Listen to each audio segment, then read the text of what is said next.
Hi everyone.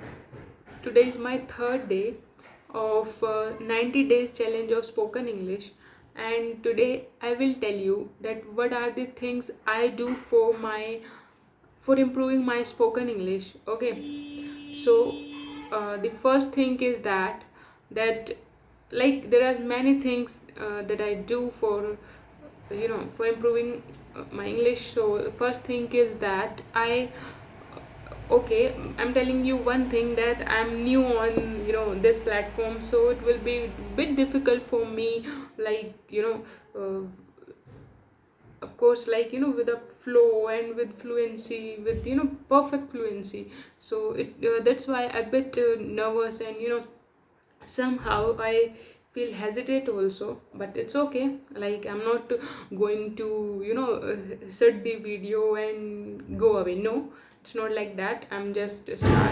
And the first thing is that like there are many things that I do though. There are many things, as I told you. The first thing is that I like in the starting, what I did, like I started writing on in English.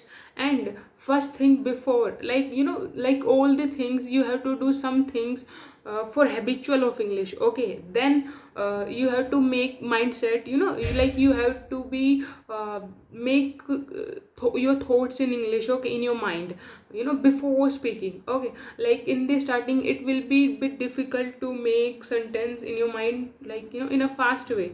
So in the starting it is a bit difficult, but when you are habitual, when you are habitual of thinking in English, then it will be easy for you. So first thing is that you have to be make your mindset. Okay, then second thing, like what I did that, even when I do also, like, of course I'm not, I'm just learning.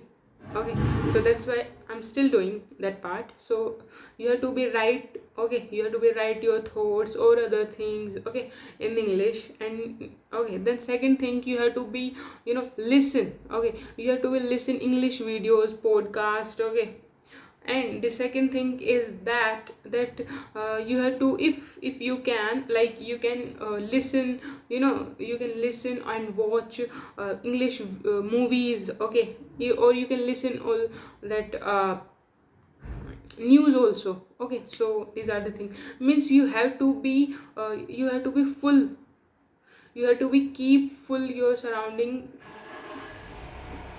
with the English. Okay, like if you uh, if you create, if you create your surrounding with the English, then it will be easy. Like you can think, it is, there is a thought that if you can think in English, you can write in English, you can listen in English, you can watch in English, then it will be a very easy path for learning English. Okay, so these are the thing. And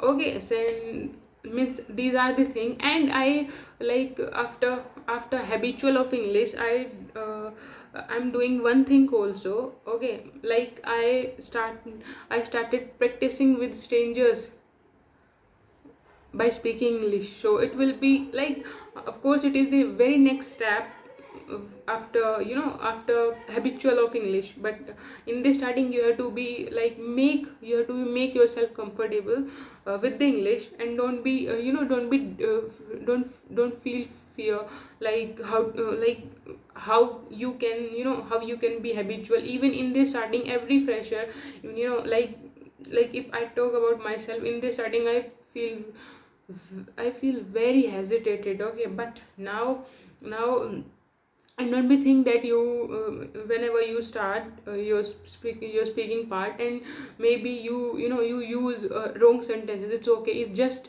first thing is that you have to be speak. Okay, and then means you have to be keep English in your surrounding, then it will be very easy. Okay, so these are the things I do, and even still I'm doing. And I started this thing also, like making videos. And this is the, like, this is my, it's just my, I mean, it's not suggested by anyone. I'm doing this thing by my own.